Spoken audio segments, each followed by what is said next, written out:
Welcome to this ACUR ANU student presentation session. We acknowledge and celebrate the first Australians on whose traditional lands we meet and pay our respect to the elders past and present. My name is Yastika Banerjee and I will be chairing today's session. Our judges are Ms. Hannah Clark and Dr. Celia Harris. Our first presenter for today is Benjamin Lam. So please start when you're ready. Great, thank you for that introduction. I'll just share my screen now. Right, I hope everyone can see me. And before we get started, I'd also just like to acknowledge the Ngunnawal people who are the traditional custodians of the land in which we are meeting, and pay respect to the elders of the Ngunnawal Nation, both past and present. I extend this respect to all Aboriginal and Torres Strait Islanders, people who may be in attendance today. And before I start off, I'd just like to pose a question for the audience. How important is art in expressing your sense of self and why? I'd just like for everyone to keep that in mind and consider that question as we move forward. So my name is Benjamin Lam. I'm undertaking a Bachelor of Asian Studies at the Australian National University in my second year, and my presentation will be exploring how elements of Korean society and culture have been displayed through the foreign art form of hip hop. I completed this essay as part of the course Creative Industries in Korea, and would like to thank Dr. Roald Malinkai for his assistance in guiding the research and formulation of this essay. So this essay came from my interest and previous knowledge on Korean pop culture, within which I wanted to explore something that creates a bit more of an interesting cultural dynamic within South Korea's creative entertainment industry. I arrived at the topic of hip hop music, and while being no stranger to both Western and Korean spheres of the genre, taking a step back, I realized how incredible it is that such a non-conforming genre such as hip hop has permeated Korea's traditionally conservative mainstream entertainment industry. As such, the research question of how have elements of Korean society and culture been displayed in the foreign art form of hip hop was formulated, which is just in the middle here. So the justification and reasoning for this research question rests on the concepts of globalization and localization. Some of you may be familiar with the former. Globalization, while being used in nearly every field of study, in the applicable context of society and culture, mainly refers to the spread of a culture or its set of ideas and values internationally, crossing borders, if you will. The term globalization, however, is a bit more specialized, being an almost purely sociological term, which combines the words globalization and localization. And it describes the process in which a global idea or asset is localized by a specific peoples or culture. In this case, the crossing of American hip hop to Korea and the rise of a unique Korean hip hop scene is an example of such localization, while the global spread of hip hop is a cultural example of globalization. The importance of such a study as this is underpinned by these concepts, and through case studies such as this one, we may be able to further understand the forces pushing globalization and localization by analyzing it at the base level of individual and identity politics. So with the justification and the background of the study set, my research, as I move on to my methodology here, began with a book entitled Hanguk Hip Hop, Global Rap in South Korea, with Hanguk being the Korean word for Korea, written by Myung-sun Song in 2019. This was recommended to me by my teacher, Dr. Roald Malinkai, and proved to be the most useful resource for the essay. Song's ideas and overview of nearly every facet of Korean hip-hop served as something I could always return to while researching and writing. I was also surprised to find quite a few other articles and academic forays into the topic, especially in recent years, which further cemented the importance of the topic, as these all came from different fields, including linguistics, gender studies, media studies, and even international relations. Drawing on my research from these examples of past literature, I came to form 3 points that would support or show how elements of Korean society and culture are displayed in hip-hop, and they are as follows here in my structure. 1, I argue that hip-hop's introduction to South Korean society occurred at a pivotal time that allowed unprecedented self-expression from the very start, as well as paving way for the future of the scene. 2, hip-hop becoming popularized in South Korea allowed for uniquely Korean stories to be told in a new and interesting creative format, which broke free of previous societal constraints. And 3, that a spectrum of identities are formed through the introduction of a foreign art form, and the following debate about what is authentic or real continuously develops this art form. These 3 discussion points are the main body of my essay, and each contains evidence and analysis for their respective topics. In the actual essay, I inserted a paragraph dedicated to clarifying the academic terms related to hip hop and music in the academic context, however. Together, These body points inform the conclusions I made from this research essay, which, as summarized in the conclusion, are as follows. 1, perhaps the single most important conclusion to answer the research question is that hip-hop, as an art form, innately enables and encourages voices for minorities and individual self-expression. 2, following the crucial time period in which hip-hop was introduced to South Korea, labeled by some scholars as the new generation's formative time period, both electronic and physical place and location became the crucible for a community around hip-hop to form. 3, the aforementioned nature of hip-hop to encourage self-expression broke barriers in Korean society and led to previously repressed sentiments to be expressed publicly, which are unique to Korean society and culture. 4, and finally, that discourse surrounding authenticity and how it's related to self-expression are both a result of and contribute to cultural context and Korean diaspora. These conclusions are directly linked to body points, and I'll further discuss these links now. So starting from hip-hop's innate nature to enable self-expression and give a voice to minorities, this conclusion formed the basis for the rest of my arguments, and fittingly, forms the basis of the hip-hop genre as well. I came to this by researching the academic literature on the origins of hip-hop in New York in the 1970s, and subsequent publications on the genre and its global spread. Particularly, Morgan and Bennett's 2011 book, Hip-Hop and the Global Imprint of a Black Cultural Form, greatly helped in this section of research. Hip-hop, being created by African Americans, a racial minority in New York, from the start, hip-hop has uplifted minority voices underrepresented in other spheres of society. Anti-establishment and rebellious messages characterized the beginning and rise of hip-hop in the US, and in turn, the growth of the genre in South Korea went in a similar direction. This turbulent time in Korean politics and youth culture only fueled the growth of such messages being expressed by the youth. And it wasn't long before music incorporating elements of hip-hop went mainstream, seen with groups such as Sorteji and Boys and Drunken Tiger. Furthermore, this growing popularity is linked to a sense of community and place, as both online hip-hop forums and neighborhoods in Seoul, such as Hongdae, became crucial to the growth of the scene, which is the next conclusion, location and place. This is a point that comes mainly from sentiments expressed by artists and prominent figures in the community itself, and is supported by interviews conducted with said artists in the aforementioned book by Song 2019. Both of these conclusions informed later research in my essay, just as they set the stage for the scene of Korean hip-hop to develop further. Naturally, these conclusions were reached first, as my research took an almost chronological approach, starting from hip-hop's origins in the US in the 70s and its introduction to South Korea in the 90s. I believe that this is an integral part of the structure of my research essay and is vital to any audience trying to understand it as well. My remaining 2 conclusions are linked to the previous ones and are explored in the tail end of my essay. In my eyes, my other strong point is the diversity of unique Korean stories being told through hip-hop across its roughly 30-year history. This point supports and expands on my other arguments and most directly answers the research question by showing the most evidence. Based off the creative and individual freedom in hip-hop within Korean society, many different opinions and messages have been expressed through said genre. These range from anti-establishment messages, such as classroom ideology by aforementioned 90s boy group Sorteji and Boys, to messages fueled by intergenerational trauma and national history, such as the patriotic song My Land from the recently successful rapper BY. I argue that while these could be expressed in other artistic mediums, as discussed, hip-hop's innate nature encourages self-expression, and through an easily consumable form of media, makes it even easier for audiences to engage with said message. I also argue that hip-hop has changed Korean popular culture in certain ways, such as introducing braggadocious and prideful artistic expressions into the mainstream, which go against ingrained Confucian values in Korean society, which value the whole over the individual traditionally. This then leads on to my last conclusion, that authenticity and appreciation of this art form are directly linked to individual identities. Along with the introduction of American hip-hop to Korea, there is a large Korean migrant population in the US, some of which who facilitated this introduction. As a result, there is also a large diaspora which feeds into the hip-hop scene as well. This is explored in studies such as 2013 article entitled The Poetics of Resistance and Politics of Crossing Borders, Korean Hip-Hop and Cultural Reterritorialization, and Leon Lee's 2021 article, Show Me the Monolingualism, Korean Hip-Hop and the Discourse of Difference.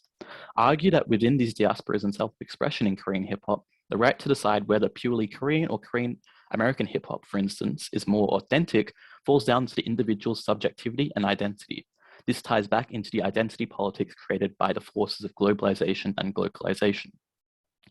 In conclusion, If there is one thing I would like people to take away from this topic and presentation, is that artistic self-expression does not have to be limited to what is immediately available. As in the case of Korean hip-hop, a culture-shifting force has blended two completely different cultures together in a constructive manner. I hope everyone has learned at least a couple of new things to say for my presentation. Thank you. I'll move on to the Q&A if anyone's got any questions. Yes, that was a great presentation, Benjamin. Did the judges have any questions?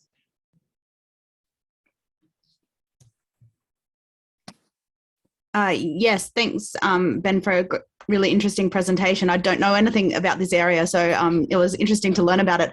I'm wondering if there are other similar examples where hip hop in particular has been sort of globalized and localized as that kind of anti-establishment, you know, that it's allowing expression of anti-establishment, you know, in other places apart from Korea. Like, is this a broader phenomenon, or, you know, are there other kinds of related phenomena that you see?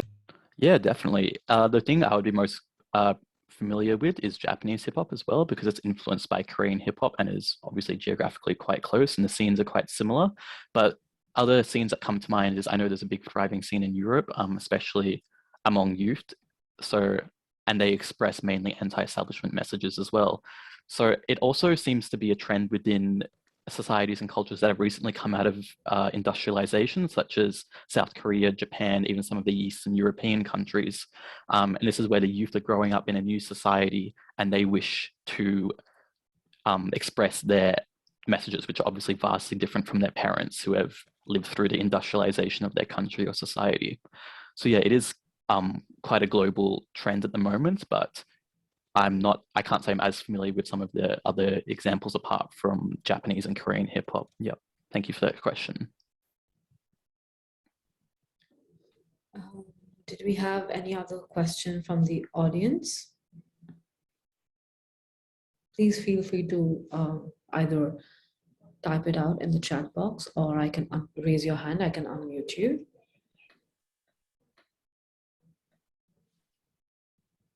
All righty. So our next presenter then is Hadassa Gitau.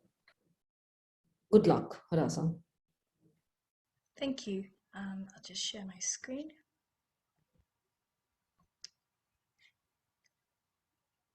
Yep. Yes, hello everybody. My name is Hadassa Gitau.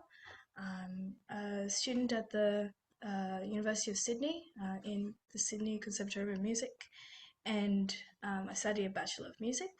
And my presentation is on the identity formation of South Sudanese people through worship music. And this topic is part of my honours thesis that I am still in the process of writing. So this is my progress so far.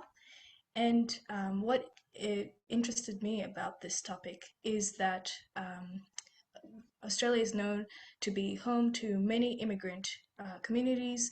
2.2 million permanent immigrants have been recorded by the ABS census in 2016. And because of these diverse immigrant communities, there are lots of unique stories of what it means to be, what diasporic identity looks like in Australia, and this contributes to Australia's history in a very major way. One of these diasporic communities that I wanted to explore were the South Sudanese diaspora, and these diasporic community is very important because they one of the largest African immigrant populations in Australia, and they arrived there, approximately 7,699 according to the ABS census in 2016. Nearly 70% of these people arrived between 2001 and 2006. And this period of time is very important for the South Sudanese because Sudan was in a civil war, their second civil war during that time, and because of a lot of conflict between the northern and southern region of Sudan. And South Sudan had not become an independent nation until July 2011. And this was a time when a lot of people from the southern region of Sudan during 2001 and 2006 were displaced from Sudan and came to Australia. And at that time, they hadn't become South Sudanese until, yes, they were in different countries away from their home country. So this poses a unique question about what it means to create a transnational identity when away from a country that is also trying to figure out its national identity. And yeah, it was a very interesting story, and I wanted to look at how a cultural artifact that is very important, like music, can be used in that process of identity formation. Music as a cultural artifact has been explored in a lot of literature, past literature, such as Little and Dickman in 2013, and looked at how music is used by social groups to create identity and to yes communicate with other social groups and yeah, form identity in new spaces. And Keller and Berwick also looked at specifically music in Italian Australian immigrant lives, and yeah, posed that question in Australia specifically. And following on from that, Christianity is or religion is very important element for diasporic communities, as Adogame had looked at in 2013, looking at how religion is expressed in every step of being, of getting a visa and traveling to another country, settling in that country, exploring that transnational identity. Yes, so religion has been explored as a significant element in that space. And I wanted to look at, because Christianity is actually a big part of South Sudanese history, and because of the church mission organizations that were established during the colonization period of Sudan in the 20th century. So I wanted to see how, because music is used to express that religious identity, I wanted to see how it can be used to also connect to cultural identity and to identity formation for the South Sudanese specifically. And there was a significant gap in the literature about that. So yes, I wanted to explore that more.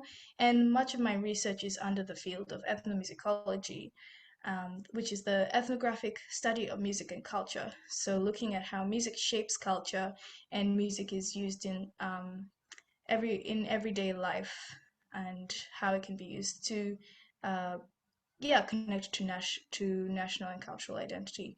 This involves a lot of field work, so attending. So for me, I had attended a lot of churches and been part of services in the beginning of the year before lockdown. So this meant being in those Christian spaces and participating in the music making, and not just researching and reading, but actually living that life along with other people. And it also meant having informal conversations that would eventually, hopefully, lead into interviews, and also a lot of music analysis. So analyzing musical content and lyrics, and the music that they use, the songs that they actually sing during the services, such as this one that I've shown in the poster. The song is in Juba Arabic, which is South Sudanese dialect of Arabic. And what's interesting about this song is that they also sing, South Sudanese people will also sing in Swahili, which is a language spoken mostly in East Africa, and English, which shows the multilingual nature of church worship, and how national national identity is shown in music, but it can also be it can also expand beyond national boundaries. And yes, so I'm just going to move along because of time and look at the next steps. And I decided to, there's a lot of things that I still have to look into, such as exploring the effects of lockdown, which is very important considering at the moment church has been majorly affected um, by lockdown and not being able to be in person, especially with worship. And a major element of worship, especially among South Sudanese Christians, is being together and experiencing music physically together. And I want to explore how the effects of lockdown have changed the way they do worship and changed the way they see music. Yes, and I also want to explore more the connection between South Sudanese worship and the current humanitarian crisis in South Sudan.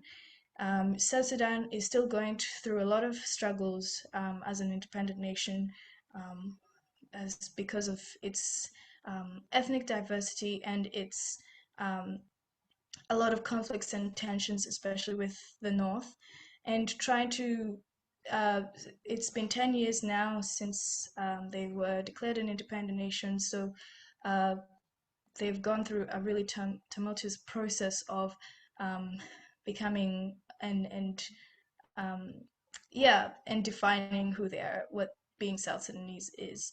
And I wanted to see how music actually reflects that and reflects on that tension and that conflict, and how especially worship music connects to those emotions that come along with that process. And yes, I also wanted to explore how the identity of Sudanese people and South Sudanese people intertwine. As I mentioned before, South Sudan became independent of the whole of Sudan. And so a lot of people from the northern region of Sudan have stories that are very similar to South Sudanese people in that they were displaced as well and moved to refugee camps alongside South Sudanese people, and then moved to Australia. So I wanted to see how they Sorry, explore Hadassa, sorry. your time is up. Sorry. Okay. The platform is now open for question and answers. Judges, do you have any questions? Hadassa, I hope I pronounced that right. Where I reside, we actually have a lot of Yazidis who have come into our community, and it's interesting. I find that this maintenance of cultural identity, particularly through something as strong as music, I understand that it is really important for those communities, but do you think that it limits the integration and the acceptance of those communities within the communities that they've immigrated to? Can it be seen as a barrier?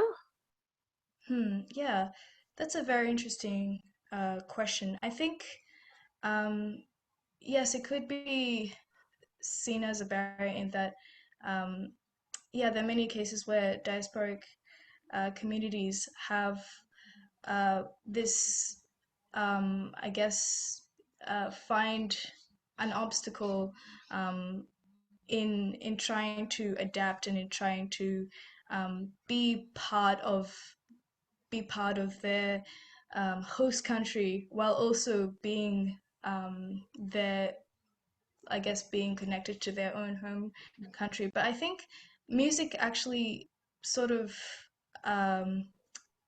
it sort of gives them a way of connecting. I think an example would be like with my with this song, especially. It's sung in different languages. I think it shows a sort of awareness of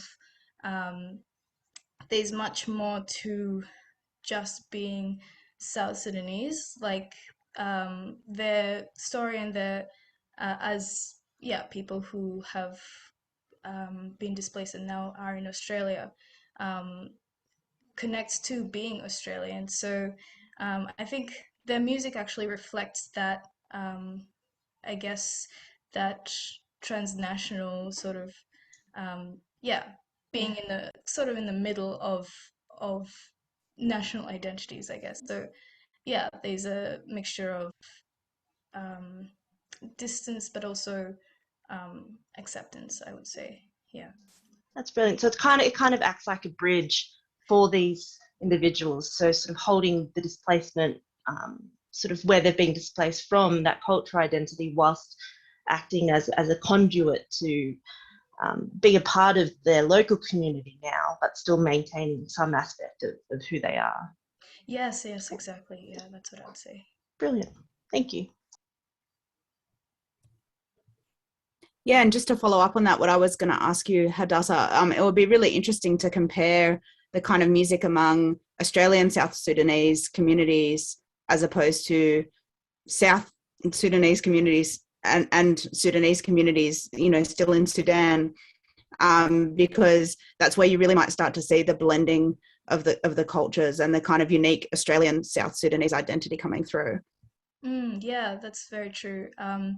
There's it actually opens up quite an interesting conversation about how lots of new ideas and lots of new things that are unique to South Sudanese Australians is shown in the music, and how like the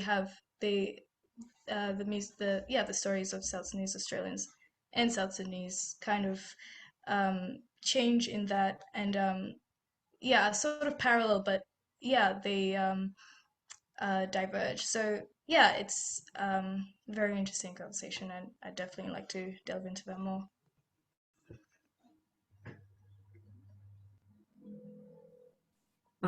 Are there any questions from the audience? Please feel free to use the chat function or raise your hand and I can unmute you.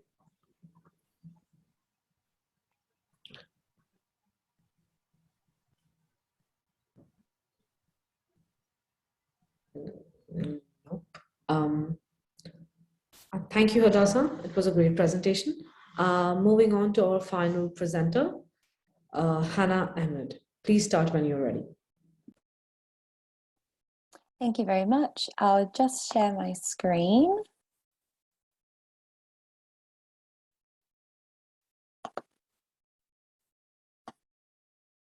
Lovely. I'd like to start by acknowledging the Ngunnawal people, who are the traditional custodians of the land of Canberra, where I am currently on. I extend my respects to elders past, present and emerging, and to the First Nations people who may be here today. I'm going to start by asking a question. How many times in the last week did you get Thai takeout, order some Chinese from Uber Eats, or get some butter chicken and samosas from your local curry house? These seemingly superficial questions actually have very deep roots and signify the importance of cuisine for building migrant identities. Good afternoon. My name is Ahmad. I'm a third-year student studying a Bachelor of International Relations and a Bachelor of Development Studies at the ANU. Today, I'm presenting anthropological research about the importance of migrant foodways in building a diasporic identity. My study presents three main elements that influence migrant cuisine: identity, social recognition, and post-colonialism. I'll be using the Ghanaian population in the United Kingdom as a lens to analyse these topics. Firstly, let me speak a little about what migrant foodways are. Migrant foodways is an overarching term that encompasses aspects of food and its relationship with migration. This can include both human and cuisine migration. In anthropology, understanding food, food practices, and consumption all contribute to making sense of food as a cultural artifact. Ghanaian migration from West Africa to the UK is both unique and intriguing. Prior to the 1950s, the African population in the UK was less than 10,000. However, at the turn of the century, this number increased substantially to over 55,000. It is also worth mentioning that several Ghanaian ethnicities exist throughout the UK. The Ashantis and the Fantis make up the majority, and are in turn the dominant ethnicities of my study. The research I undertook is qualitatively based, and I primarily utilised discourse analysis to explore the broad themes of the project. My Ghanaian case study was based upon the research and publications by Assistant Professor Helena Tumain from the University of Warwick. Identity. What does identity have to do with migration? This is a loaded question, and I'll start by answering what is a diasporic identity. Diaspora means the dispersion of people from the homeland. So a diasporic identity is essentially the transformation of one's identity after their migration. Now, how does this link to food? Food is a central element to one's identity and is a fundamental link between the world and self. It allows individuals to assert cultural diversity, or on the other hand, promote integration into a new country and community. In the case of Ghanaian migrants, the continued participation in traditional food practices allows them to maintain West African identity despite living in the UK. For example, the male family members eat out of individual bowls, whereas mothers and daughters share one larger bowl. Similarly, most Ghanaian families do not recreate the Western food norm of commensality. Commensality is the practice of eating with other people. Instead, during mealtimes, Ghanaian fathers and sons eat in the living or dining rooms, whilst the females primarily eat in the kitchen. By continuing to practice these traditional food norms, Ghanaians in the UK are able to build and maintain diasporic identities. Social recognition. Social recognition is the awareness and acceptance of migrants by the host nation's society and institutions. So I think we can all agree in its significance for ethnic minorities to not only exist, but thrive in their new communities. The development of one's diasporic identity is subject to its recognition by the state and other individuals. For many ethnic minorities, a popular avenue to achieve social recognition is through the establishment and popularization of food outlets, such as grocery stores and restaurants. This approach has proved to be somewhat successful for South Asian ethnicities, particularly because these migrants created food-related businesses early in their migration story. Ghanaians, on the other hand, were not so eager to establish food outlets and waited around 2 to 3 decades after initial migration waves to begin this process. Instead, many chose to indulge in Western foods which were previously exclusive to the elite class, such as bacon.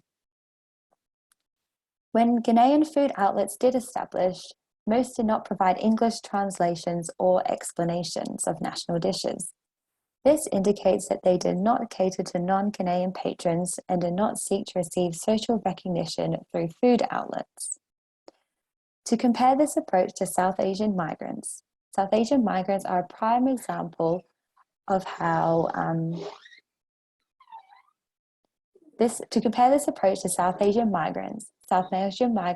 a prime example of how the quick creation of traditional food outlets achieves successful social recognition. Curries are a common staple in the modern English diet, even to the extent that a former UK Foreign Secretary professed that chicken tikka masala is a true national British dish. Evidently, the Ghanaian community did not join the trend and build social recognition through the rapid establishment of food outlets. Postcolonialism. Postcolonialism is a phenomenon that examines formerly colonized societies and how it shapes the present. Therefore, it does not suggest that the effects are obsolete, but rather analyzes the ongoing nature of colonial impacts. Ghana gained independence in 1957. However, its colonial relationship is still reflected in society and individuals today. Postcolonialism is also reflected in Ghanaian migrant cuisine. For example, many regard British cuisine and foods as part of their own culinary culture. In fancy households, roast dinners, such as the one pictured in the poster, were particularly favoured over typical West African dishes. Similarly, at Christmas time, it is common for Ghanaians to produce a standard English dinner, including meat, roast potatoes, stuffing, and gravy. During the first wave of Ghanaian migration to the UK, there was limited availability of typical African food supplies. Consequently, many migrants would employ Western substitute ingredients that were readily available in local supermarkets. For example, to create the well-known West African dish fufu, pictured here on the left, the Ghanaian community mixed instant mashed potato with potato starch and water to create the same dense dough, which is the base of fufu.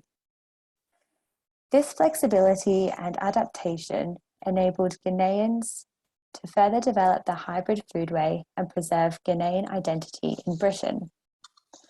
Over time, West African ingredients became more accessible in the UK.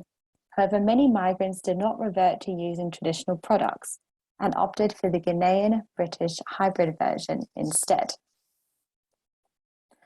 Undoubtedly, migrant foodways and cuisine offer an insightful lens to analyse Ghanaian migrant identities in the UK. And topics such as identity, social recognition, and post-colonialism provide useful perspectives to analyse how migrants build and maintain diasporic identities. Overall, my study suggests that the production of Ghanaian cuisine in the UK has allowed Ghanaian migrants to build a sense of diasporic identity. Now, before I end, I would like to leave you with a popular proverb that perfectly summarises the importance of food in personal and collective diasporic identities. You are what you eat. Thank you very much for listening, and I'll now take any questions. That was a great presentation, Hannah. Judges, do you have any questions? Hannah, this is a very interesting topic in a way, because like you said, we see a lot of other cultural foods sort of emanating within modern sort of white society, as you said, sort of your South Asian foods. Do you think that through the modernization and the hybridization of cultural foods, there becomes there's a lack of balance, and that it starts to, I suppose, these dishes and these people start to lose a level of identity when they start to hybridize, and that it sort of represents the colonialism over other cultures, as history has shown, sort of colonialism has been quite detrimental to a number of cultures. Do you think that this hybridization sort of reinforces this? Yeah, I definitely think you bring up some really good points there. And we all know that, like, with post-colonialism, even if individuals don't migrate away from their homeland, post-colonialism is still quite relevant within that culture and society. And then when they do migrate, sometimes they do feel a need that in order to fit in their new country, they do have to lose some of their authentic roots, I suppose. And that was definitely shown in like some parts with the Ghanaian population in the UK, and how they maybe purposefully or not purposefully did adapt to English food culture. And that was represented how they would often choose English foods over Ghanaian food. So even when more Ghanaian ingredients were readily accessible in the UK, they still opted to go for their hybrid version instead. So yeah, I think it's definitely some really interesting conversations you can have around those topics. And Did we have any other questions from the audience?